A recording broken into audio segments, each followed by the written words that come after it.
Bum bum bum bum bum bum bum bum bum bum bum bum. The Peter Dislike Show. Bum bum bum bum bum bum bum. All right, it's January 21st, and we got 6, 7 more weeks into a spring break. I teach at Glendale Community College, but I'm really seriously thinking about making the best of it this time around. The last couple of spring breaks, I've been kind of holed up making art, and before that, I was writing a number of computer games, and so the long story short is I didn't take a vacation for many years until this past year. My grandmother passed away, and so I took a trip to Taiwan, as you guys saw. And during that trip to Taiwan, I kind of I did a lot of soul searching, and it made me realize how many opportunities I missed in years past. I was thinking about things that I could have done at work, spoken up for myself. I thought about misconnections I didn't make. I thought about things I really screwed up. For example, you may remember the last place I was living. I had uh, didn't speak up for myself at the end. I mean, granted, there were unforeseen things that happened, and I especially thought about the misconnections when I sat down to write down all of the because there were so many spanning the last 3 years, especially since I was living in the Phoenix area.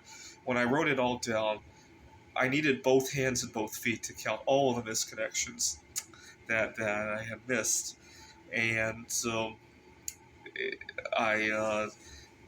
The other thing I noticed is that even though I've been making a lot of art and getting really high reviews about my job, uh, all of that hits a brick wall if you don't have any connections to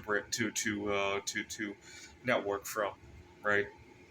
So you could be getting 5 out of 5 reviews, but if nobody knows about you, you could have 10 tons of art and hope that you've done really well on. But if nobody knows about you, that's it, right? I really hit a brick wall from not having those connections, and so I'm seriously considering traveling somewhere during the spring break because that's what really slowed me down enough for me to think about these things. Already in 3 weeks since coming home, I've already uh, captured a lot of opportunities that I would have missed in times past. Now, when I say that I could have counted all of the missed connections with both hands and both feet, do I mean that all of them would have gone somewhere? Not really. But even when I avoid missing a misconnection like that, and it doesn't go anywhere, at least I know that I did something about it, right? I'm not going to sit there and regret it years and years and years and years later, right? So, you guys have been following my videos. I've been trying to follow up on a number of misconnections, but that was only the tip of the iceberg. There was one, and I'm really uh, regretting that it turned out that way. There was one group that I completely messed up with because I was upset about a misconnection. One of the problems with those misconnections is that the more you regret it makes it easier to miss the next one, right? And I really needed that reset. I haven't decided what I'm gonna do during the spring break holiday yet, but I will keep you guys updated. We got 6 more weeks till that anyway. But the most important thing is that I need to actually relax myself so that I can digest what all has gone on between now and then, right? This is the Peter Dislike Show. Bum bum bum bum bum bum bum bum bum bum bum bum.